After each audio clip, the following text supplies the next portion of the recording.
बिस्मिल्लाहिर्रहमानिर्रहीम। अस्सलाम वालेकुम नाज़रीन, आप देख रहे प्रोग्राम पब्लिक ओपिनियन और मैं हूं आपके साथ ज़रियाब इरफान। नाज़रीन, नए सूबों की बाज़गश्त अब महज खबरों तक ही महदूद नहीं रही है, बल्कि अमली सियासत की हकीकत बनती हुई दिखाई दे रही है। खैबर पख्तूनख्वा असम्बली में हज़ारों सूबे की करारदाद न सिर्फ पेश हुई बल्कि मुतफ़िक़ा तौर पर मंजूर भी कर ली गई। और दिलचस्प अमर तो ये कि ये करारदाद पाकिस्तान तहरीक इंसाफ की रुकन असम्बली की जानिब से आई, जिसे ऐवान ने बगैर किसी मुखालफत के कबूल किया। इसके साथ ही मुख्तलिफ सियासी और इंतजामी हलकों में नए सूबों और इंतजामी यूनिट्स पर भी बहस अब मजीद तेज हो रही है।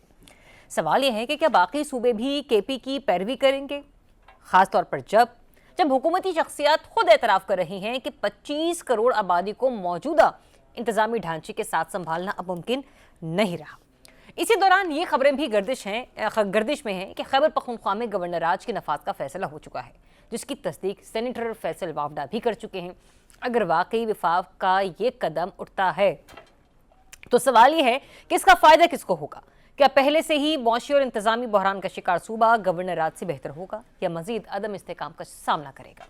दूसरी तरफ मईशत एक ऐसे मोड़ पर आन खड़ी है जहां हुकूमती बयानिया और अवामी हकीकत एक दूसरे की जिद बन चुके हैं। महंगाई की शरह नवंबर में कम होकर 6.1% जरूर हुई, मगर आम आदमी की जिंदगी पर इसका कोई असर नहीं हुआ। हुकूमत मुसलसल मईशत के टेक ऑफ का दावा कर रही है, लेकिन आलमी बैंक और नई IMF की रिपोर्ट्स ये बताती हैं कि बेरोजगारी 7.1% तक जा पहुंची है, जबकि मौशी तरक्की का मौजूदा मॉडल नाकाम हो रहा है। ऐसे में सवाल वही है कि नया मॉडल कौन लाएगा, कैसे लाएगा और कब लाएगा। उधर अफगानिस्तान एक बार फिर आलमी दहशतगर्दी के नए मरकज के तौर पर उभर रहा है और इसके हमलों का सबसे बड़ा निशाना पाकिस्तान ही बनता चला जा रहा है। अंदरूनी और सियासी दबाव, मौसी जमूद और बैरूनी खतरात पाकिस्तान बैक वक्त कई महाजों पर घिरा हुआ है। इन्हीं तमाम टॉपिक्स पर आज रिजवान रज़ी साहब मेरे साथ मौजूद हैं, इसारा नसाबी मेरे साथ मौजूद हैं और उनसे आगाज़ करते हैं। जी, तो रज़ी साहब, आपसे आगाज़ मैं इसलिए करना चाह रही हूँ क्योंकि मेरे लिए भी काफ़ी जो है ना वो हैरानकुन बात है। आपके लिए तो ये मामला थोड़ा दिलचस्प होगा। वो इसलिए कि नए सूबों के क़याम के हवाले से गुफ्तगू हो रही थी, बातचीत हो रही थी, जिसके ऊपर इत्तेहादी जमातों को ऑन बोर्ड लिया जाना था सबसे पहले, और फिर उसके हवाले से हम देखते हैं कि जो है वो आगे चलकर नए सूबे बनते। वो जमात जो इस सिस्टम के सबसे ज़्यादा मुखालिफ है, सबसे पहले वहाँ पर सर नए सूबे के हवाले से करारदाद असम्बली में पेश की जाती है और वो मुतफ़क्का तौर पर मंजूर कर भी ली जाती है। हज़ारा नामी अब एक नया सूबा जो है वो तश्कील पाएगा। सर, आप इस डेवलपमेंट को पहले तो ये बताएं कि किस तरीके से देख रहे हैं, दूसरा ये भी कि आपको लगता है कि अब इस रवायत को पीपल्स पार्टी सिंध में और पंजाब में पाकिस्तान मुस्लिम लीग नून सर ये भी फॉलो करते हुए दिखाई देंगे। देखिए, पाकिस्तान की मुक़तदरा की बचपन से ही ख्वाहिश रही है दो बातें, एक तो सदारती निज़ाम और दूसरा ज़्यादा सूबे। अगर आप मुझे ये कहने की इजाज़त दें तो ज़िया दौर के अंदर इस पे काम हुआ था। अंसारी कमीशन की रिपोर्ट के अंदर एक वफाकी सूबा यानी फेडरल कैपिटल टेरिटरी और 12 दीगर सूबा जात जो थे वो दिए गए थे, वो सजेस्ट किए गए थे। और उसी के पेश नज़र ज़िया-उल हक साहब ने उस वक्त हाई कोर्ट के जो उस वक्त सूबों की हाई कोर्ट थी उनके टुकड़े किए थे। मसलन पंजाब के अंदर लाहौर के जो प्रिंसिपल सीट है उसके अलावा पिंडी बेंच बनाया गया और उसके बाद मुल्तान बेंच बनाया गया, फिर बहावलपुर बेंच बनाया गया। तो यानी लाहौर को यानी पंजाब को 4 हिस्सों में तकसीम करने का मंसूबा था। खैबर पख्तूनख्वा को भी 3 हिस्सों के अंदर, इसी तरह बलूचिस्तान को भी 3 हिस्सों के अंदर साबिक कलात की रियासत बहाल होगी और पख्तून इलाके अलग करके कलात की रियासत अलग करके, और जो ये जो ओमान की रियासत से हमने ग्वादर और इससे मलका इलाका जात जो लिए थे ये डाल के, तो ये 3 हिस्सों में उसको, और इसी तरह और फिर इसी हवाले से बलूचिस्तान हाई कोर्ट के बेंचेस भी तश्कील दिए गए। तो अब सिंध में देख लीजिए कितने बेंचेस तश्कील पाए। एक तो मेरे ख्याल सखर बेंच है, ठीक है, एक हैदराबाद बेंच है, तो 3 एक ही वो थे। तो यूं तकरीबन 12 सूबे जो थे उनकी वो रिपोर्ट सजेस्ट करती है। मैं हिस्टोरिकल फैक्ट कर रहा हूं, बयान में कुछ और नहीं कर रहा। उसके बाद फिर यही तजवीज़ जो है ये दोबारा आई कौमी असम्बली के अंदर गुज़िश्ता दौरे हुकूमत में, पीपल्स पार्टी के वफाकी दौरे हुकूमत के आखिरी दिनों में, जिस पे ख्वाजा साद रफीक साहब की एक तकरीर बड़ी धुआंधार किस्म की रिकॉर्ड के ऊपर मौजूद है, जिन्होंने कहा था कि तमाम स्टेक होल्डर पे मुश्तमिल एक कौमी कमीशन बनाया जाए और वो कौमी कमीशन जो है वो नए सूबों के लिए कोई एक लाया अमल और पैरामीटर बनाए, ठीक, और उसके मुताबिक, और वो सब के ऊपर उसी बुनियाद के ऊपर लागू हो, और जितने भी नए सूबे बनाए जाने हैं वो बनाए जाएं।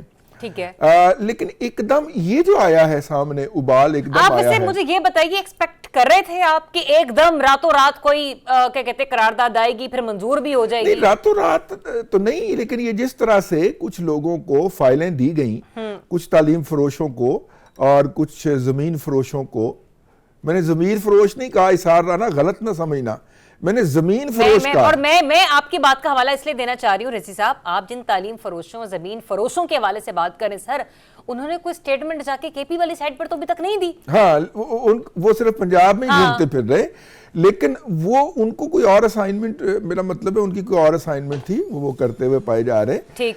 लेकिन मेरा ख्याल ये है कि नए, मैं 1 मिनट मुझे दीजिएगा, सिर्फ 30 सेकंड। पाकिस्तान का मौजूदा क्राइसिस या बहरान जो है वो इंतजामी बहरान नहीं है, वो गवर्नेंस का बहरान है। अच्छा। और गवर्नेंस जो है वो भले आप 12 सूबों में गवर्नेंस का बहरान जी, आप कह रहे पूरे हैं? पाकिस्तान के अंदर 12 सूबों के अंदर कर लीजिए, और भले आप 112 सूबों में कर लीजिए, ये जो निजाम है और इस निजाम को चलाने वाली हमारी सिविल और अस्करी ब्यूरोक्रेसी है, वो मसला है, उसका माइंडसेट मसला है, उसकी तरबियत मसला है। उसको आप दुनिया का बेहतरीन निजाम भी ला के दे दीजिए, वो इसको फ्लॉप कर देंगे। आप डेनमार्क और स्वीडन वाला निजाम ला के इस ब्यूरोक्रेसी के हवाले कर दीजिए, इस पुलिस के हवाले आप लंदन का जो निजाम है पुलिस का वो ला के इनको दे दीजिए, चूंकि बात आप गवर्नेंस पे लेकर आ गए हैं, तो मैं गवर्नर आज के हवाले से भी इसी सेगमेंट में ही गुफ्तगू कर लूंगी। लेकिन अभी फिलहाल जो नए सूबों के क़याम के हवाले से बातचीत यहाँ पर हो रही है, और सर फहरिस्त तो खुद पाकिस्तान तहरीक-ए-इंसाफ है जिसका इस निजाम से कोई लेना देना नहीं है। बहरहाल वो ये स्टेप अप कर चुके हैं। राना साहब, मुझे एक बात बड़ी ही दिलचस्प नजर मालूम होती है, मलिक अहमद खान साहब जो कि स्पीकर पंजाब असेंबली हैं, वो ये गुफ्तगू फरमाते हैं कि 25 करोड़ लोगों को मौजूदा इंतजामिया से नहीं चलाया जा सकता, लेकिन साथ ही साथ अपनी ही गुफ्तगू में वो दूसरा जुमला ये भी इस्तेमाल करते हैं कि पीपल्स पार्टी जनूबी पंजाब सूबा मांगे और सिंध की इंतजामी तकसीम रोके तो बहुत बड़ा तजाद है। सर, मुझे तो इस जुमले में बहुत बड़ा तजाद नजर आ रहा है कि पीपल्स पार्टी जनूबी पंजाब, आपने उसको अलग कर दिया, फिर आप कह रहे हैं कि सिंध की तकसीम को वो रोके। मतलब आप चाह रहे हैं कि अगर सूबे पंजाब भी डिवीजन वहां पर होती है तो वहां पर जो जनूबी पंजाब बने वो भी मुस्लिम लीग नून ही गवर्न कर रही हो। आपको समझ आई? देखें, बात यह है कि अगर आप वाकई पॉपुलर हैं तो आप 10 सूबे भी बना लें तो क्या फ़र्क पड़ता है, आवाम तो वही है ना। अच्छा, वो तो नहीं बदल जाएगी। असल मसला ये है कि अगर आपने मैनिपुलेट करके कब्जे किए हुए हैं तो फिर आपकी गिरफ्त कमज़ोर हो जाएगी, जो असल मसला है। और पीपल्स पार्टी हो या मुस्लिम लीग नून हो, इनके जब भी पेट में दर्द उठता है, ये ख़ास करके कराची जो पीपल्स पार्टी है उसे जनूबी पंजाब तो बहुत याद आता है, लेकिन जब कराची और हैदराबाद की बात होती है तो उनकी जान निकल जाती है। ऐसा ही है, क्योंकि सोने की चिड़िया कोई भी देने को तैयार नहीं होता। क्या कहते हैं, पीटीआई के दौर में सेक्रेटरीट भी बन गया था, कुछ यहाँ पे जो नए सूबे के हवाले से काम शाम भी हो गया था, लेकिन फिर जब ये हुकूमत आई तो वो फिर ठप हो गया। अच्छा। और वो वहाँ पे कुछ थोड़ा बहुत हिलजुल भी हो गई थी।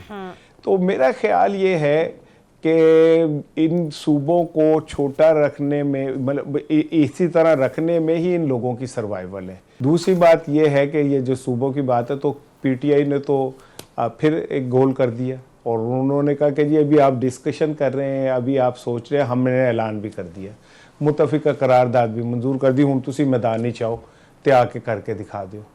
लेकिन जो रजी साहब जिस तरह इशारा कर रहे हैं, एक जुमला सुन लीजिएगा। इन्होंने ज़मीन फरोश कहा तो मैं भी उसे ज़मीन फरोश ही समझ रहा हूँ। हाँ, गलत ज़मीन को जो बेचे वो ज़मीन फरोश है, तो मैं तो इनके साथ खड़ा हूँ। लेकिन इसके बावजूद जल्द या बदेर आपको सूबों की तरफ जाना पड़ेगा, आपको इंतज़ामी ढांचा बदलना पड़ेगा। ये कब तक ऐसा होगा कि लाहौर मरकज़ रहेगा, न्यूक्लियस रहेगा और पूरा पंजाब जो है उसके पुल और अंडरपास देखने यहाँ आते रहेंगे? जब तक आप उन तमाम इलाकों को खुद मुख्तारी नहीं देंगे तब तक तो ये इसी तरह का मामला चलता रहेगा। और बेहतरीन हल ये है कि सूबों पे अगर बहुत ज्यादा मुश्किल है तो आप जिलाई हुकूमतों की तरफ तो चले जाए ना, जो सबसे आसान नुस्खा है। सर, ना सिर्फ जिलाई हुकूमतें बल्कि बल्दियाती निज़ाम वो भी इस वक्त नागुज़ीर हो चुका है, क्योंकि इख्तियारात की मुंतकिली ही है ना। जो आइन में मौजूद है आप उसकी तरफ तो आ नहीं रहे, जो आइन में मौजूद नहीं, मैं आप ही के पास आ रही, जो आइन में मौजूद नहीं है उसको आप एक नए तरीके से गढ़ने की कोशिश कर रहे हैं। ना सिर्फ आप मुझे इस बात का जवाब दीजिए रज़ी साहब, बल्कि साथ ही साथ ये भी फरमाई दीजिएगा, कल रात भी फैसल वावड़ा साहब कहीं मौजूद थे और वहां पर वो बार बार गवर्नर राज की बातें कर रहे थे केपी में। आपको लगता है कि फैसल वावड़ा साहब जब बात करते हैं तो उनकी बात को उस हद तक संजीदगी से लेना चाहिए, क्योंकि अगर वो 10 बातें करते हैं तो 10 में से कोई 2 ही ठीक होती हैं? देखिए, बात सुनिए, पहले मेरे भाई ने मुझे पॉइंट आउट किया कि मैंने कुछ ऐसी बातें कर दी हैं जो तबाह हाय नाजुक के ऊपर हाय हाय जो है ग्रां गुजर सकती हैं। तो इसलिए मैं यहीं से वापस होता हूँ। ये फैसल वाउडा वाला सवाल आप जो है ना वो इसार राना को कर दे, क्योंकि मेरे उनके बारे में ख्यालात अच्छे नहीं है। मेरे छोटे छोटे बच्चे हैं। तो इससे पहले कि इसार राना दोबारा मुझे रोके तो मैंने फैसल वाउडा वाले सवाल के ऊपर ना कमेंट नहीं करना, क्योंकि यानी मान है तेरा मेहमान, मेरा मतलब फैसल वाउडा साहब है वो भाई, वो जिसके नुमाइंदे हैं, मैं उनके कतन बैड बुक्स में नहीं आना चाह रहा। पहली तो बात ये है। अच्छा, दूसरी बात ये है कि मैं एक बात मैं यहाँ पे करेक्ट कर दूं। मेरा भाई जब भी जिक्र होता है इसार राना, वो जनूबी पंजाब पे पीटीआई ने बहुत काम कर दिया था, वो लेके बैठ जाता है। भाई जनूबी पंजाब का एक अलग सेक्रेटेरिएट बनाया गया था जी। और वहां पे एक एडिशनल सेक्रेटरी लेवल के बंदे ने बैठना था, ठीक है। इसार राना साहब, ये बात जो है ना, इसको सिर्फ इसलिए ना लीजिएगा कि मैंने आपकी बात को डिनाई करने की गुस्ताखी की है, आप इसको एक ट्रेजेडी के तौर पे लीजिएगा। यानी एक एडिशनल सेक्रेटरी लेवल का बंदा होगा जो मुल्तान में पैसे लगाए गए कि सेक्रेटेरिएट होगा, एक सब सेक्रेटेरिएट, और मुस्तकबिल के अंदर ये इंडिपेंडेंट सेक्रेटेरिएट हो जाए। वो वहां पे बैठेगा, पूरा सेटअप तमाम मिनिस्टर्स के, तमाम मिनिस्ट्रीज के एडिशनल सेक्रेटरी वहां पे बैठेंगे ताकि वहां के मसाइल मुकामी तौर पे हल हों।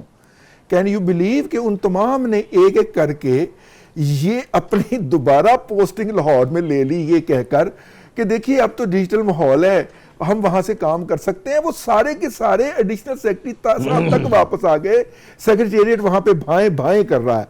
तो ये हुआ था तजर्बा। हमारा ब्यूरोक्रेट लाहौर से बाहर निकलते हुए उसको मौत पड़ गई, नहीं गया वहां पे। Chief secretary, additional chief secretary भी यहाँ पे और एडिशनल फलाना सेक्रेटरी भी यहाँ पे, वो सारे लाहौर में बैठना चाहते हैं।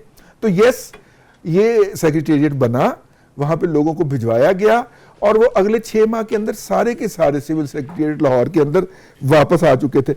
जहां तक आप ये कौन सी जिलाई हुकूमतों की बात करते रहते, आपने पंजाब लोकल बॉडीज ऑर्डिनेंस पढ़ा है? उसके अंदर किसी जिलाई हुकूमत का नाम नहीं है भाई। या यूनियन काउंसिल है या टाउन्स है, बस उसके ऊपर सूबाई हुकूमत है। जिलाई हुकूमत वाला जो उन्होंने सिरा है वो दातरी रख के काट दिया। कुछ दिन पहले सर एक्ट पास हुआ, हाँ जी, उसकी बात कर रहे हैं। आपने पढ़ा है? उसमें किसी जिलाई हुकूमत का तज़किरा नहीं है मेरे प्यारे भाई।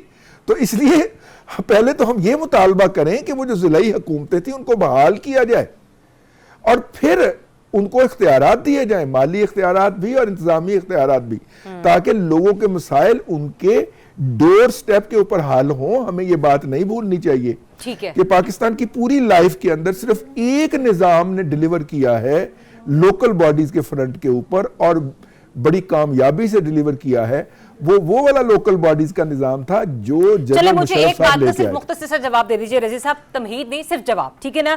आप फिर ये मानने को राजी हो गए हैं जो कल तक सिर्फ एक कहते थे ना कि सर कयास हराइयां हैं, ऐसा मुमकिन नहीं है, इसके ऊपर काफी सोच विचार करने की जरूरत है, कि इस सिस्टम में अब जो एक नया मॉडल है और एक जो नया निजाम है और सूबों की तकसीम के हवाले से भी फ्रेमवर्क तैयार हो चुका है और काम शुरू कर दिया गया है? ये काम मैंने तो पूरी तारीख बयान की कि ये काम जो है ये 1971 से शुरू हो चुका था। नहीं, मैं सर अभी मौजूदा निजाम की बात कर रही हूं। वही फाइल निकाल के बाहर रख दी गई है। और मैं आपको बताऊं, ये निजाम, ये वो जहाज है जो टेक ऑफ से पहले क्रैश करेगा, ये नाकाम होगा और उसकी वजह बुनियादी तौर पे ये है कि इस निजाम सर, को चलाने वाले नहीं बदल मौजूदा रहे। निजाम नाकाम हो रहा है तो वो नए की तरफ जा रहे हैं ना। मैं आप कह रहा कह हूं रहे वो हैं भी जो नया है, नाकाम वो भी होगा, नाकाम हो वो जाएगा। भी नाकाम होगा, और वो इसलिए नाकाम होगा कि उसको चलाने वाले यही लोग होंगे। ठीक है, यही चले, एक mindset मिनट होगा। एक मिनट, ये तो रजी साहब की उसमें ना दानिश में बेहतर हल नहीं है इसारा ना साहब, लेकिन क्या केपी में गवर्नर राज ये बेहतरीन स्टेप होगा? क्योंकि सेनेटर फैसल वावड़ा तो रात को किसी सहाफी को ये भी कह रहे थे कि अगर आप मुझे पिज्जा और पता नहीं क्या खिला दें, जापानीज फूड खिला दें, तो मैं तो आपको तारीख भी बता दूंगा कि किस दिन गवर्नर राज लगेगा। इससे तो ये सारा निज़ाम वैसे ही पहले मेरी नज़र में मशकूक था, अब तो ये निज़ाम माशूक हो गया मेरी नज़र में, और ये किसी की इल्तफात नज़र का शिकार हो गया। अच्छा, फिर ये तो जमहूरियत, डेमोक्रेसी, ये तो सब कुछ को बेमायनी चीज़ें हैं। अगर हमने सूबों के फेट और लोगों के मैंडेट का मुस्तकबिल और मुकद्दर पहले से तय कर लेना है, तो फिर तो ये सब को ढकोसला इतना बड़ा। मैं ख्वाजा आसिफ की बात को पार्शली एग्री करता था, लेकिन मुझे तो ऐसा लगता है कि ख्वाजा साहब बड़े बहादुर आदमी हैं, और मैं आई सल्यूट हिम कि उन्होंने कोई लाग लिपटे बगैर उन्होंने स्ट्रेट फॉरवर्ड इस निज़ाम को एक्सपोज कर दिया था पहले ही। हाइब्रिड और वाला फिर जो दूसरी उन्होंने बात वर्ड ये यूज कि किया था, उसकी रजी- बात कर रहे हैं? जी जी जी जी जी, अच्छा, जी जी, जी ठीक है। और उसमें उन्होंने, वो पहले आदमी थे जिन्होंने इस बात का एतराफ किया था। किसी की जुर्रत नहीं हो रही थी इस बात का एतराफ करने की, तो ख्वाजा आसिफ को क्रेडिट जाता है। दूसरी बात यह कि वावड़ा साहब की जहां तक बात है, तो मैं तो रजी के बिहाफ पे, रजी ने इंशाल्लाह सेनेटर होना है, तो मैं तो यही कहूँगा अपने मेहरबानों को कि इस बार अपने तर्जुमान बदल लें, क्योंकि उन तर्जुमानों की क्रेडिबिलिटी, उनकी बातों की को संजीदगी से लिए जाना वो ख़त्म हो गया है। क्योंकि वावड़ा साहब ने बहुत पहले कहा था मुझे लिख लें, पीटीआई ख़त्म होगी, इनका तो कोई कैंडिडेट भी नहीं मिलेगा, इन्हें एक सीट नहीं मिलेगी, पीटीआई को जनाब अली माजी का किस्सा बन गया है। तो पीटीआई ने तो 8 फरवरी को जीत लिया, उनके कैंडिडेट भी मौजूद, वो पार्टी भी जिंदा, वो पार्टी पहले से ज़्यादा तवाना। तो मुझे तो वावड़ा साहब की जो पेशेंट गोइयाँ हैं 100 साल सन्यासी बाबा की, मुझे उस पर तो कोई यकीन नहीं है। मैं तो इसीलिए अब रिक्वेस्ट करूंगा कि आप हमारे मेहरबान जो हैं वो तर्जुमान बदले से, सिविल तर्जुमान। रजी इतना अच्छा बोलते हैं, किसी हद तक राब्ते में भी हैं, इन पे क्यों नहीं ट्रस्ट करते वो? मुझे एक सवाल, इनकी क्रेडिबिलिटी खत्म होते होते टाइम लगेगा, ठीक ठीक है ना? लेकिन ये कि मेरा ख्याल है कि इन सारी बात, भाई पार्टी जिंदा है, तो आज अडयाला कोई नहीं पहुंचा। देव आपने, हाँ thank you very much sir, अब बड़ी शय हो तुझे, खुदा दी कसम रजी साहब तुहानू मान गया है। रजी अगर वो नहीं पहुंचा तो ये दफा 144 पिंडी में, इस्लामाबाद में सारे सड़कें बंद कर दी, इतनी फोर्सेस लाके खड़ी कर दी। उन्होंने को हुआ करने आना था किसी को, उन्होंने कुछ मडियाला जेल को चुप के ले जाना था, है जो आपने इतने खौफ का मुजाहरा किया। रजी साहब मैं एक बात आपको बताऊं, मेरा ये यकीन है कि हुकूमत के अंदर पीटीआई के अपने बंदे बैठे हुए, वो चीजों को ऐसी हाइप दिलवाते हैं कि जो चीज छोटी सी होती है ना, वो इतनी बड़ी बन के पहाड़ बन जाती है। हुकूमत वो वहां ऐलान करते, यहां ये खंदके खोद देते, यहां पे ये फोर्सेस लाके बिठा देते, 144 लगा देते।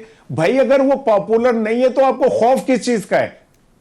आपने किस लिए ये सब पिंडी इस्लामाबाद को बंद कर दिया, और किस लिए आपने इतने खौफ के पहले रात से छापे मार रहे हैं, पिंडी इस्लामाबाद में आप लोगों को उठा रहे हैं, यहां पे रास्ते बंद कर रहे हैं? अगर वो पॉपुलर नहीं है तो फिर किस खौफ का शिकार हैं आप लोग? क्यों ये सब कुछ कर रहे हैं आप? अगर 2.5 बंदे उनके साथ होते तो ठीक है। राना साहब पॉइंट ऑफ व्यू आपका आ गया, लेकिन ये बात और ये बहस अभी यहीं पर ही खत्म नहीं हो जाती। और ये रजी भी मुझे लगता है कि मुस्लिम लीग नून में ना, मुस्लिम लीग नून में रजी भी पीटीआई के कोई कहने में कोई एजेंट है। ये जान के मुझसे ऐसी मुझे गेंद देते हैं कि मैं उस पर खेलूं और फिर ये अंदर अंदर हंस रहे होते।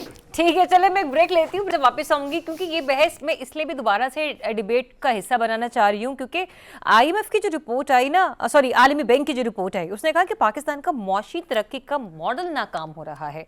तो मौशी तरक्की तो उसी सिमत में चलेगी ना, जब इस मुल्क में जमहूरियत का निज़ाम बेहतर अंदाज में चलेगा, क्योंकि जमहूरियत और पाकिस्तान की मईशत इन दोनों का ताल्लुक तो चोली दामन का है। तो इसको आकर डिस्कस करते हैं राइट आफ्टर द ब्रेक, क्योंकि आज ही विफाकी दायरा शुमारियात ने भी एक रिपोर्ट जारी की अपनी स्टडी। उसकी बेस ये कहती है कि नवंबर में महंगाई की शरह में मामूली सी कमी हुई और वो अब महंगाई की शरह जो है वो 6.1% पर आकर रुकी है।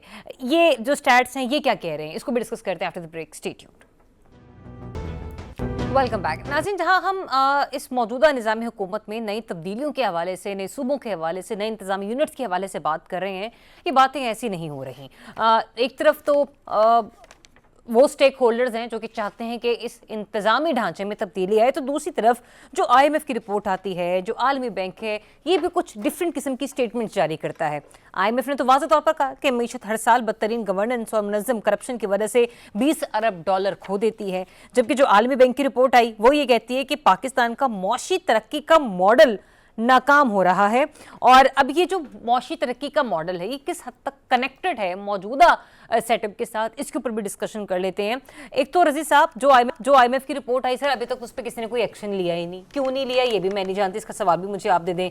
और दूसरा ये भी बता दें कि क्या किसी की इस वक्त इस पाकिस्तान में मौजूदा हैसियत ऐसी है कि जो IMF की रिपोर्ट का सामना कर सके, उसको डंके की चोट पर या तो गलत कह सके, और दूसरा ये भी क्या इस सारे उसमें किसी की बलि भी चढ़ सकती है कि चलो अगर इसको हटा देते हैं, इसको माइनस कर सकते हैं, तो मे बी हम IMF की नज़र में अच्छे हो जाए, क्योंकि हमने वापस तो उन्हीं के पास ही जाना है। देखिए, ये जो पिछले सेगमेंट के अंदर हमने सारी डिस्कशन की है, हाँ जी, तो और क्या किया है, वो IMF की रिपोर्ट का ही नतीजा है कि अब आप गवर्नेंस के ऊपर संजीदगी के तौर पे बातें कर रहे हैं, ठीक है, और मौजूदा गवर्नेंस के सिस्टम के अल्टरनेटिव की तलाश के अंदर निकल पड़े हैं। अब हर किसी को, एहसन इकबाल साहब ने भी कहा कि जी पॉपुलेशन बहुत बड़ा है। अब पॉपुलेशन की बात देख लीजिए, अता तारड़ साहब भी यही कह रहे हैं। अता तारड़ साहब भी यही कह रहे, और उसके बाद हुकूमत का कोई भी वकील, हुकूमत का कोई भी मिनिस्टर जो मकबूलियत के किसी पायदान के ऊपर बराजमान है या उसकी कुछ सुनी जाती है, वो आपको इस वक्त गवर्नेंस और गवर्नेंस के रिलेटेड इश्यूज डिस्कस करता हुआ क्यों आ रहा है, नजर आ रहा है। वो IMF की रिपोर्ट उसकी बुनियाद है ना, और हुकूमत ने खुद वो रिपोर्ट बना के जारी ही इसलिए की थी कि इसकी बुनियाद बनाकर अब हम नए इंतजामी यूनिट्स की तरफ मूव कर सके। पहली तो बात मेरी ये रखी जाए। अब वो जो सूबे आप बनाने जा रहे हैं उनको आप असम्बली देंगे, इंडिपेंडेंस देंगे, या सेनेट में उनकी नुमाइंदगी करेंगे, या वो सिर्फ इंतजामी यूनिट के तौर पे होंगे, आईनी यूनिट के तौर पे यही 4 रियासतें एग्जिस्ट करेंगी, इसके ऊपर अभी बहस होनी है, या इसके ऊपर अभी बहस दरकार है, और वो मुस्तकबिल का जो है वो सिलसिला तय करेगी। देखिए, आबादी एक बहुत बड़ा इशू है। अगर आप चाहते हैं कि किसी भी मुल्क की आबादी जो है उसको बुनियादी सहूलियात यानी कि खाना, पीना और रहना, ये तीनों दस्तयाब हों, तो जितनी स्पीड के साथ आबादी तरक्की कर रही होती है, बढ़ रही होती है, उससे 1.5 गुना रफ्तार के ऊपर आपका GDP बढ़ना चाहिए। मसलन अगर 2% के ऊपर आपकी आबादी बढ़ रही है, 2% के ऊपर, तो आपका GDP 3% पे बढ़ना चाहिए। तो यूं ये बुनियादी सहूलियात उसको मुयस्सर आएंगी। और अगर आप चाहते हैं कि उसको गाड़ी भी मिले, और मेरा भाई इसार जो है वो किराए के घर की बजाय अपने घर में रहे, ठीक है, मतलब 30 साल सहाफत तो बाद भी किराए दी घर च रहिंदा जी, किराए के घर के बाद अपने घर में रहे, तो उसके लिए फिर आपको GDP ग्रोथ रेट 5%, 10%, 7% पे चाहिए होता है, जैसा कि हमने चाइना के अंदर मॉडल देखा है। हमारी आबादी तो बढ़ रही है 2.25% के ऊपर, और GDP हमारा बढ़ रहा होता है 3% के ऊपर। यानी कि जो लोग इस वक्त नए हम पाकिस्तान के अंदर अमली जिंदगी में आ रहे हैं, हम उनको हमारी मईशत बुनियादी सहूलियात फराहम करने के काबिल नहीं है। तो पहले तो या तो ये बढ़ती हुई आबादी को रोक लीजिए, या GDP ग्रोथ रेट उठा के 15%, 20% पे ले जाइए, ताकि पहले वालों को भी मिल जाए और जो नए आ रहे हैं उनको भी मिल जाए। साहब मेरी बात सुनने ना, हुकूमत तो कलाबाजियां खा रही होती कि मईशत ये टेक ऑफ कर गई, मईशत ने ये कर लिया, स्टॉक एक्सचेंज जो है वो ऊपर जा रही है, नीचे जा रही है। दूसरी तरफ मिनिस्टर्स कहते हैं कि आबादी बढ़ रही है। सर, उनके तो अपने बयानात में तजाद है। तजाद नहीं है, ये पूरा एक सिस्टम ऑफ गवर्नेंस का हिस्सा है। और मेरा कहना ये है कि ये सिस्टम ऑफ गवर्नेंस इसका जो मतलब है इस सिस्टम ये के फौत हो चुका है। दावेदार मतलब जो मौजूदा हुकूमत है, मैं उसकी बात कर रही हूँ हाँ। सर, जो गुजरा है कोई भी फिर हुकूमत वो हो। भी एक्सेप्ट तो कर रहे हैं ना कि ये जो स्टॉक एक्सचेंज का वो हर तीसरे चौथे दिन जो नया ड्रामा रचाते हैं कि आज इतनी अबूर कर गई, आज फलाना हो गया, उससे सिर्फ चंद एक लोगों का तो पेट भर रहा होगा। नहीं, कोई पेट नहीं भर रहा होता, वो सिर्फ ये दिखाने की कोशिश कर रहे होते हैं कि नहीं नहीं, इस सिस्टम ऑफ गवर्नेंस के अंदर भले वो मालियाती फ्रंट है या कोई और फ्रंट है, थोड़ी सी जिंदगी की रमक बाकी है। जबकि मेरा ये कहना है, और इसार राना मेरे साथ है, मैं आपको पूरे एतमाद के साथ बता रहा हूं, मेरा ये कहना है कि ये सिस्टम ऑफ गवर्नेंस जो है ये फौत हो चुका है, इसकी आखिरी तदफीन करें, जनाजा मनाजा करें और इसको दफन करें, इसकी जगह कोई अच्छा मॉडल लेके आए और नए लोगों के जरिए चलाएं। ठीक है राणा साहब, ऐसा कौन सा अच्छा और नया और बेहतरीन सिस्टम हो सकता है कि जिससे गवर्नेंस के मामलात जो हैं वो भी खत्म हो जाए, मईशत के एतबार से हमारे लिए बेहतरी हो जाए। आज भी जो आया है कि नवंबर में महंगाई की शरह में मामूली कमी हुई, 6.1% रहेगी, और हमें भी फिर नजर आए कि इसके जो समरात हैं वो आम आदमी तक पहुंच रहे हैं। आप आज अपने घर अंडे जो है 1 दर्जन वो 350 रुपए के नहीं सर 150 रुपए में लेकर जाएंगे। देखिए, मैं मुसलसल जो बात कह रहा हूँ, रजी भी मेरे साथ कहते हैं कि जो बेस्ट वे है वो है ज़िले हुकूमतों का। ठीक है, उससे आपको नई क़यादत भी मिलती है, नए लोग भी मिलते हैं, वो कम करप्ट होते हैं, वो आके उनके अंदर कुछ करने का आज़म भी होता है, और फिर लोगों को डोर स्टेप के ऊपर ही बहुत सारे उनके मसाइल हल हो जाते हैं। लेकिन उससे जो ये ऊपर बैठे हुए सियासतदान हैं, इनके सारे वो हलवे मांडे खत्म हो जाते हैं ना, फिर तरक्याती फंड भी उनके पास चले जाते हैं, फिर क्या कहते हैं, ये जितने भी शहरी मसाइल होते हैं ये भी वो ही देखते हैं, तो ये फिर किस चीज़ के लिए रह जाएंगे जो करोड़ों रुपए लगा के सीटें जीतते हैं। या ऊपर बैठे हुए लोग जिन्होंने इस निज़ाम को हाईजैक करना होता है, वो इन अरकान असम्बली को आगे पीछे करके अपने मकासद पूरे कर लेते हैं, फिर तो सब कुछ उल्ट पुलट जाता है। सो कोई भी नहीं चाहता कि जिले हुकूमतों टाइप कोई चीज ऐसी आए जिससे नीचे की क़यादत ऊपर के ऊपर आए। और एक डिक्टेटर को ये क्रेडिट जाता है कि उसने बहरहाल इस ख्वाब को किसी हद तक पूरा करने की कोशिश की थी, और मुशर्रफ के दौर में एक खद्दो खाल उसके सामने आए थे और उन्होंने काम करके भी दिखाया था। अब आ जाए ये जो मुआशी, उसमें तो आप आज का सबसे बेहतरीन बयान सुन लें, वजीर खजाना ने कहा कि जनाब नौकरियां देना हुकूमत का काम नहीं है, यानी जागते रहना तो साढ़े ते ना रहना। ठीक है, मेरा तो दिल ही टूट गया है। हालांकि पिछले 5-7 दिन में अब हमारी पंजाब हुकूमत वो छपाती है अपनी कारकर्दगी, पर मेरा ख्याल है पूरे दुनिया में इस तरह का मिसाल नहीं मिलेगा कि 2-3 दिन में एक सूबाई हुकूमत ने करोड़ों रुपए का रेवेन्यू जो है ना ऐसे चुटकी बजाते में कमा लिया हो। आपको पता है इस बात का जरिया? नहीं सर, मुझे भी बता देते, मैं भी इन्वेस्ट कर देती। पंजाब में जितने पूरे पंजाब में जितने जुर्माने हुए हैं ना ट्रैफिक के ऊपर, अच्छा, वो रिकॉर्ड तोड़ है पाकिस्तान की तारीख के अंदर। ठीक है, और की मेरे कत्ल के बाद उसने जफा से तौबा, हाय उजूद पशेमा का पशेमाना। पहले ही आपने इन बच्चों का कैरियर खराब किया, आपने ट्रैफिक के नाम पे पिछले साल भी इन बच्चों के साथ ऐसा किया, इस साल भी आपने ऐसा किया। आखिर आप क्या बदला लेना चाह रहे? क्यों? अगर आपको इतनी गवर्नेंस का बड़ा आइडियल और माइडियल शौक है तो आप पहले लोगों को क्यों नहीं बताया कि आपके साथ क्या होने जा रहा है, और आप एहतियाती तदाबीर कर लें। एक बंदा जिसका परनाला टूटा होता है वो पूरा एक साल जो है वो क्या कहते हैं परनाला नहीं लगा सकता टूटा हुआ, वो मोटरसाइकिल की टूटी हुई बत्ती कहां से लगाएगा? वो तो तुझे 2000 की बत्ती देती हो यार। आपको आप इस दुनिया की जमीन के ऊपर पैर रख के नहीं हुक्मरान बने हुए। आपको इन कीड़े मकोड़ों के मतलब नहीं पता कि 2000 रुपए का मतलब इनके लिए क्या है। 2000 रुपए का मतलब पूरे एक दिन की कमाई है, जो आपके एक सार्जेंट ने ऐसे बगैर सुने, बगैर उसकी बात सुने ऐसे काट के उसे पकड़ा दिया कि चल 2000 रुपए तेरे से हो गए। कितने जालिम लोग हैं आप यार। आपको कहीं ऐसा एहसास नहीं है कि वो बाप जो अपने बच्चों की रोजी कमाने के लिए सुबह निकला था और उसके जहन में था कि मैं 2-2.5 हजार रुपए कमा के लेके जाऊंगा और घर चल जाएगा मेरा, आपने 2-2.5 हजार रुपए उसमें जुर्माना कर दिया। मेरे पास अभी 2 दिन पहले फोन आया मेरे किसी अजीज का, उनका जी वो बच्चा जा रहा था लोडर पे, उसको पकड़ लिया, उस पर पर्चा हो गया। मैंने कहा जी फिर कोई पर्चा नहीं खत्म हो रहा जी, सुबह जमानत होगी। यार आप क्या कर रहे हैं लोगों के साथ? रसी साहब गुफ्तगू आपने सुनी, खैर गुफ्तगू राणा साहब कहीं और लगे थे, मैंने उस वक्त उन्हें खामोश इसलिए भी नहीं करवाया कि ये तकलीफ तो सर हम सोशल मीडिया पर भी देख रहे हैं आवाम की, और ये इलेक्ट्रॉनिक मीडिया पर भी जो चैनल्स हैं वो भी इस चीज़ को बाकायदगी से मॉनिटर भी कर रहे हैं, इसके ऊपर टीवी प्रोग्राम्स भी हो रहे हैं।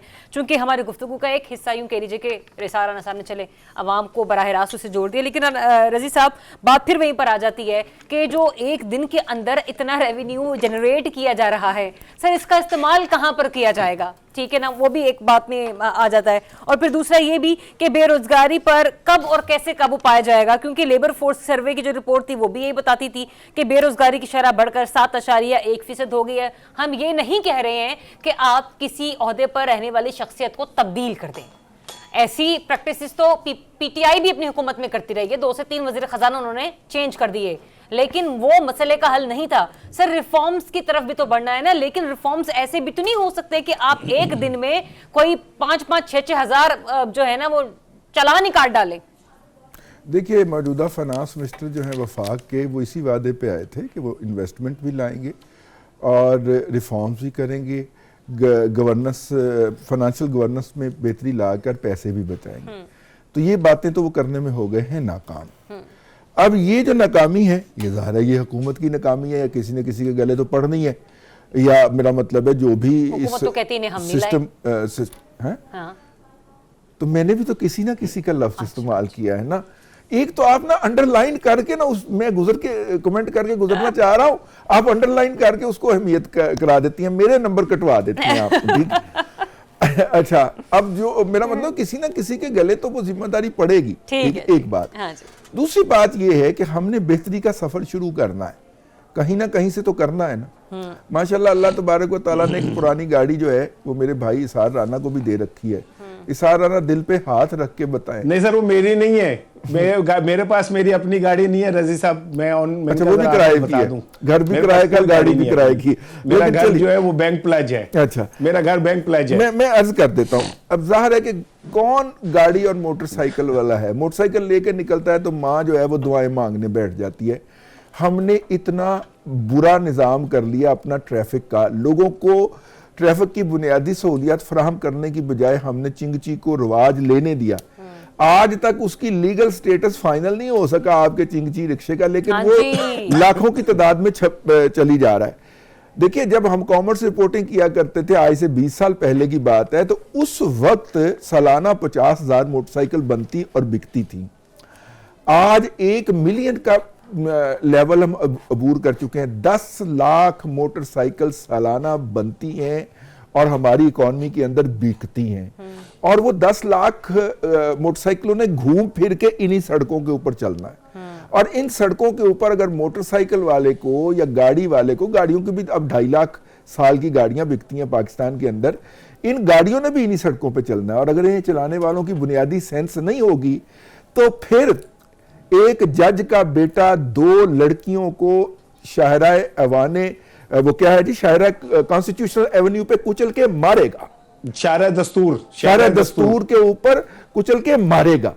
तो अगर हमने ये मुस्तकबिल बचाना है, गरीब की बच्ची जो स्कूटी के ऊपर घर से निकली है उसकी जान की हिफाजत करनी है, तो फिर इस पूरे सिस्टम को किसी ना किसी सेटअप में लाना पड़ेगा। सर, ये मैं बड़ी गुस्ताखी कर रहा हूं। नहीं रजी साहब, मैं तो इस चीज पे आपको दाद दूंगी कि आपने इतने हसास मामले को इलेक्ट्रॉनिक मीडिया पर उजागर किया। मैं बड़ी माजरत के साथ ये अर्ज कर रहा हूं कि अगर आप उसको, और ये पहला वाकया नहीं है।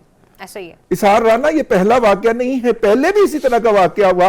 एक मुअज़्ज़ज़ जज साहब की साहबजादी ने 2 जवान और 2 खानदानों के चश्मो चिराग और उनके ब्रेड अर्नर को कुचल कर मार दिया था पार्टी से निकलते हुए। और वो भी मामला जो था, चूंकि हम उनको 22 लाख रुपया तनख्वाह देने के अलावा ये भी राइट देते हैं कि आप या आपके बच्चों की गाड़ी के नीचे अगर आके को कुचला जाए तो आपको इस्तिस्ना हासिल है। इस इस्तिस्ना पे बात कोई नहीं करता। पता नहीं मेरा नशर भी होना है कि काट दिया। मैं भी बस इसलिए कहने लगी थी कि आपने इस मामले को हाईलाइट किया, वी रियली अप्रिशिएट इट, लेकिन जितने महदूद अल्फाज और मोहतात अंदाजे में हम इस पर बात कर सकते थे हम नहीं करती। एक ब्रेक लेते हैं, बात करेंगे कुछ पाकिस्तान और अफगानिस्तान के दरमियान जो बढ़ती हुई कशीदगी है उसके हवाले से। Stay tuned. Welcome back once again. नाज़रीन, कल सऊदी अरेबिया में जो मुज़ाकरात हो रहे थे पाकिस्तान और अफगानिस्तान डेलीगेट्स के, अफगान डेलीगेट्स के, वो ना तो सूदमंद रहे ना ही नतीजा खेज साबित हुए, क्योंकि जो रिपोर्ट्स आई, इंटरनल जो ज़राए रिपोर्ट करते हैं वो ये कहते हैं कि दोनों ही जो यूं कह लीजिए कि फ़रीक़ैन थे वो अपने अपने मुतालबात पर डटे रहे, तो लिहाजा कोई हल नहीं निकला। बहरहाल इसी तनाजुर में यूरेशिया रिव्यू की रिपोर्ट आई। उसने कहा कि अफगानिस्तान से बढ़ती हुई दहशतगर्दी दुनिया भर के अमन के लिए संगीन खतरा है। ये रिपोर्ट ये भी कह रही है कि पाकिस्तान कई बरसों से अफगान सरजमीन से उठने वाली दहशतगर्दी का सबसे बड़ा निशाना बनता आया है और अफगान दहशतगर्दी जो पहले सिर्फ पाकिस्तान को निशाना बनाती थी अब पूरी दुनिया की जानिब फैल रही है। इस रिपोर्ट पर मैं राना साहब से बात कर लूँगी, लेकिन चूँकि आपको अंदर की खबरें बहुत होती है, रजी साहब क्या हुआ जो ये मुज़ाकरात किसी अंजाम, मुज़ाकरात तो नहीं, जो भी बातचीत थी वो किसी अंजाम को नहीं पहुंच पाई? मुज़ाकरात ही थे, लेकिन अफगान जो हैं वो बेसिकली टाइम गेन कर रहे हैं और टाइम गेन करके वो इंगेज रखना चाह रहे हैं पाकिस्तान को। पहले उन्होंने कतर को दरमियान में डाला, फिर कतर के बाद तुर्की दरमियान में आया, अब सऊदीया आया, अभी ईरान ने आना है। मेरे पास इत्तला ये है कि ईरान भी जो है वो भी मीडिएशन करवाना चाह रहा है, वो भी मुज़ाकरात में करवाना चाह रहा है और हुकूमत, पाकिस्तान हुकूमत बड़े सब्र के साथ जो है वो कह रही है कि चलिए जो भी यहाँ पे पीस करवाना चाह रहा है। किसी ज़माने के अंदर तुर्की और रूस ने भी कहा था, अब वो दोनों भी तायब हो के भाग गए। अब देखिए ना, ताजिकिस्तान में दूसरा हमला हो गया ईरान की तरफ से, अफगानिस्तान की तरफ से क्वाडकॉप्टर के जरिए। वहाँ पे सोने की कानें हैं उस इलाके के अंदर, वो बॉर्डर एरिया है अफगानिस्तान और ताजिकिस्तान का। वहाँ पे चीनी इंजीनियर्स काम करते हैं। पहले क्वाडकॉप्टर जाता है, वो बम मार के आता है, 3 चीनी जो हैं वो उसमें मारे जाते हैं। फिर जाता है अगले 2 दिन बाद उसमें फिर वो बम मारता है, 2 और मारे जाते हैं। 5 चीनी जो हैं वो जहाँ भाग हो जाते हैं। अब ताजिकिस्तान का मुआहदा है रूस के साथ, अजरबैजान भी है उसमें, आर्मीनिया है उसके अंदर, और एक और सेंट्रल एशियन रिपब्लिक है, कजाकिस्तान है, कि अगर इन पे हमला होगा तो वो रूस पे हमला तस्वर किया जाएगा। और ताजिकिस्तान ने उस हमले की क्लॉज को इन्वोक करते हुए रूस से कहा है कि जनाब हमें मुसल्ला किया जाए और हमें इमदाद दी जाए। अफगानिस्तान ने हम पे हमला कर दिया, यानी बाकायदा उन्होंने कल अपनी कौमी सलामती की कौंसिल, नेशनल सिक्योरिटी काउंसिल की मीटिंग बुला के वहाँ के जो सदर साहब हैं उन्होंने डिक्लेयर कर दिया। ऐसी सूरत में जब अफगानिस्तान इस खित्ते में पूरी तरह आइसोलेट हो चुका है और तो और उसके अंगूर और अनार भी कोई लेने को तैयार नहीं, वो कभी फ्रॉड करता है ईरान के जरिए हमें भिजवा दे, कभी वो कोशिश करता है चाइना के जरिए हमें भिजवा दे। अब वो ममालिक भी हमें कहते हैं कि भाई ये हमारी तरफ से गुजरने लगे हैं, इनको देख लें आपने क्या करना है।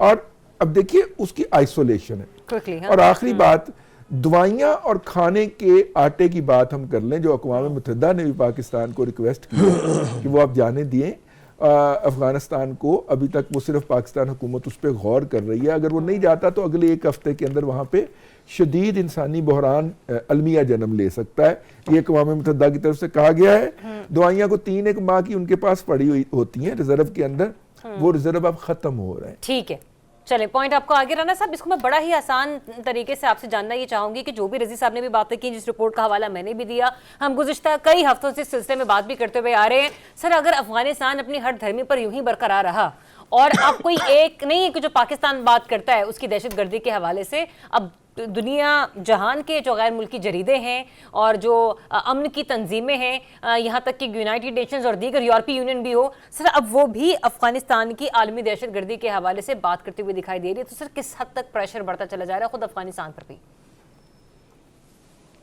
जरा आप मुझे एक बात ज़रा, क्योंकि आप रजी साहब के पक्के राब्ते होते हैं, आपने भी बताया है, इनके पास खबर भी होती है। मैं तो पेंडू जा एक साफ़ी हैं, मैं तो डॉट से डॉट्स मिलाता हूँ। अच्छा, तो रजी साहब से पूछिए कि क्या वजह है कि चीन इस टाइम सबसे ज़्यादा इन्वेस्टमेंट कर रहा है अफगानिस्तान में, तो चीनियों पे ही हमले क्यों हो रहे हैं और फिर चीनियों के हमले अफगानियों पे ही क्यों पड़ रहे हैं?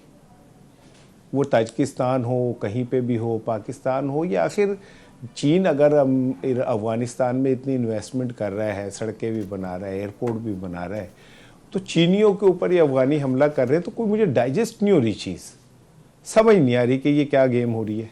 अच्छा, मैं इसका जवाब दे दूं? इतने पागल हो गए हैं, मैं इसका जवाब दे दूं? चल बात करता हूं। मेरी देखिए, टीटीपी जो है वो पाकिस्तान में सिर्फ चीनियों पे ही हमला क्यों करती है, ये मेरा काउंटर क्वेश्चन है आपके लिए। यानी जब चीनी जो हैं, यही सवाल पाकिस्तान की सिक्योरिटी एजेंसीज ने चाइनीज़ के सामने भी रखा था कि आप अफगानिस्तान में काम कर रहे हैं, आप वहाँ पे महफूज हैं, लेकिन यहाँ पे वो जो कन्फ्यूशियस सेंटर ऑफ लिंग्विस्टिक है कराची के अंदर, वहाँ पे खुदकुश जो हमला होता है वो उसके ताने बाने अफगानिस्तान से क्यों मिलते हैं? हम सारा केस उनके सामने पेश कर रहे हैं ना। एक बात मैं रज़ी साहब, मैं यही सवाल मैं करना चाह रहा हूँ कि आखिर ऐसी वजह क्या है, और ये क्या वजह है कि अमेरिका जैसा मुल्क जो दूसरे मुल्कों का तीला भी नहीं छोड़ता, वो वहाँ 8 अरब डॉलर का असला छोड़ के भाग जाता है? और क्या वजह है कि जब बगराम एयरबेस की अमेरिका को याद सताती है तो अचानक अफगानी दहशतगर्द बनते चले जाते हैं और उनकी मुख्तलिफ जगहों पे लड़ाइयाँ शुरू हो जाती हैं? आखिर ये जो कुछ हो रहा है उसका सबसे ज़्यादा फ़ायदा किसे है और सबसे ज़्यादा नुकसान किसको है? इजाज़त दीजिए मुझे, रना साहब को, रज़ी साहब को। अपना बहुत सा ख्याल रखिए। आपसे कल फिर मुलाकात होगी। अल्लाह हाफ़िज़।